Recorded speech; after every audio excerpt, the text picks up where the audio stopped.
You wake up to the low, constant hush of rotors above your roofline, because in this world the sky has been busy for so long that silence feels suspicious.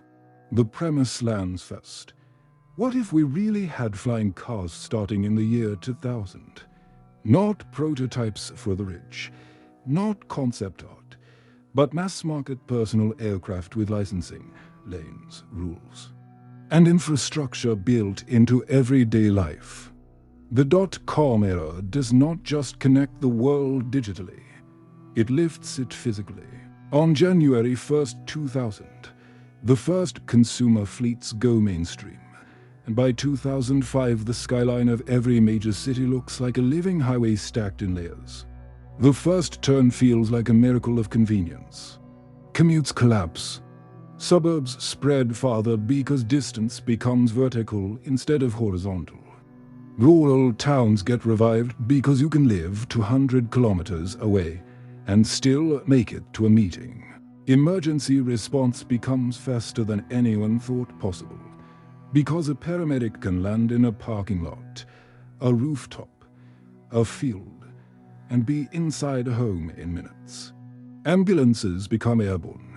Police chases move into the sky. Firefighters deploy from above. The world feels smaller, and people call it freedom. Then the second turn hits, sharp and statistical. The air becomes the new road, and roads are dangerous because humans are human.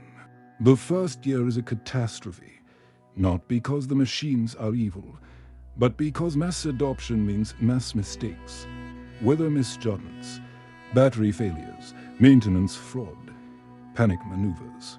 People treating a three-dimensional highway like it is a video game, skies filled with near misses, and clips that go viral before the victims are even identified. Governments react with the fastest regulatory expansion in modern history. Airspace gets zoned the way cities zone neighborhoods. Altitude bands become speed limits. Automatic collision avoidance becomes mandatory. Remote disable systems get built into every vehicle, and in the name of safety, a new truth becomes normal. If you want to fly, someone else is always watching. Another turn. Cities rebuild upward. Parking lots become landing grids. Rooftops become infrastructure. Entire new professions appear. Air traffic architects, rooftop marshals, drone police coordinators, weather routing analysts. Real estate flips. The most valuable property is not street access, it is roof access. Wealth becomes vertical. The rich live high, with private pads and clean approach corridors. The poor live low, under the noise and the shadow, where downdrafts kick up dust and the sun feels filtered through traffic. The skyline becomes a class diagram, and everyone can see it. Then the next turn turns dark. The sound. People underestimated how much the human brain needs quiet. A world with millions of small aircraft is not just busy, it is relentless. Even with electric motors, there is still rotor wash, still vibration. Still the psychological pressure of movement overhead.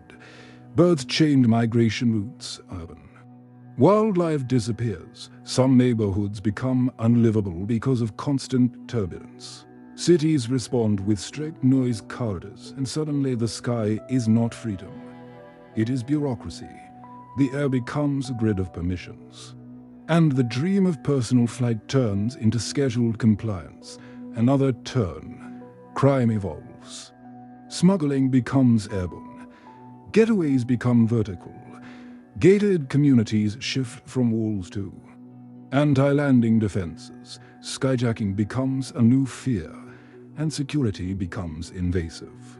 Airports shrink, but security expands everywhere else. Buildings install scanning systems on rooftops. Schools have roof lockdown drills. Stadiums become no-fly fortresses.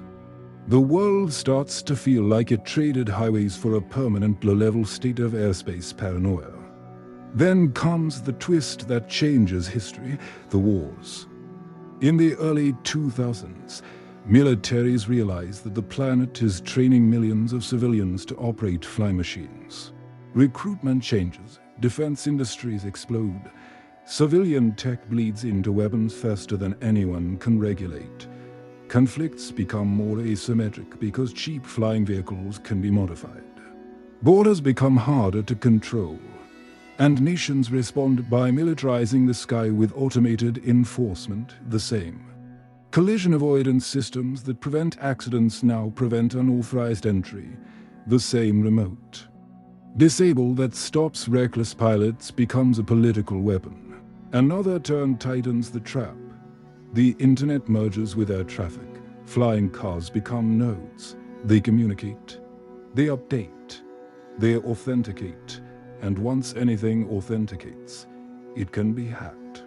The first major sky blackout happens in the late 2000s when a coordinated cyberattack forces thousands of vehicles into emergency landings, rooftops overflow, streets jam with grounded aircraft, hospitals prioritize injuries by altitude.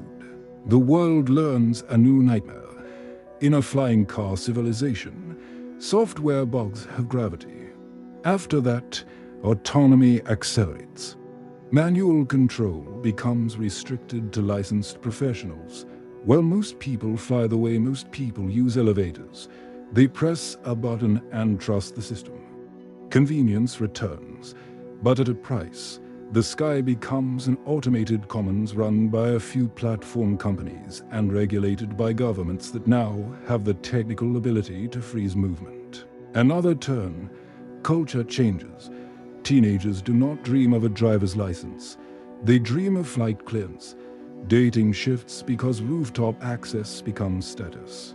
Music shifts because bass has to compete with rotor hum. Architecture shifts because roofs become the new front door. Even language changes. People stop saying meet me on the corner and start saying meet me at altitude. The world becomes more connected for some and more isolated for others, because when you can bypass streets, you also bypass street life. Neighborhoods lose the accidental encounters that used to glue communities together. The ground becomes something you pass over, not something you inhabit. Then the dark twist drives in the most human way possible. People start falling out of the sky on purpose. Not in mass, not as spectacle, but as a quiet statistic. When movement becomes effortless, escape becomes effortless too. Mental health crises take a new shape. Regulators add safeguards, wellness checks, emergency alerts. But the deeper truth doesn't change. A society that can fly also invents new ways to break. And then the final turn, the aha that reframes the whole idea of we should have had this sooner. Flying cars did not give people freedom. They gave people speed. And speed is not the same thing. Speed compresses distance, but it also compresses accountability. It makes it easier to leave, easier to avoid, easier to outrun consequences. The real revolution of flight is not that you can go anywhere. It is that someone has to manage everywhere you might go. In the end, the world with flying cars becomes a world where airspace is the real government, and the most powerful institution is the one that controls routes, permissions, and the kill switch. The streets below grow quieter, greener, more walkable, but also poorer in attention, because the economy floats above them. And the question that lingers is sharp. If we had flying cars from 2000 on, would we have built a freer world? Or just a higher one where control learned to fly to? If you want more cinematic what-if stories that take a childhood dream and push it until it reveals the cost, like and subscribe. And comment what you want next. If flying cars were real, would you trust yourself to fly, or would you rather the system fly you?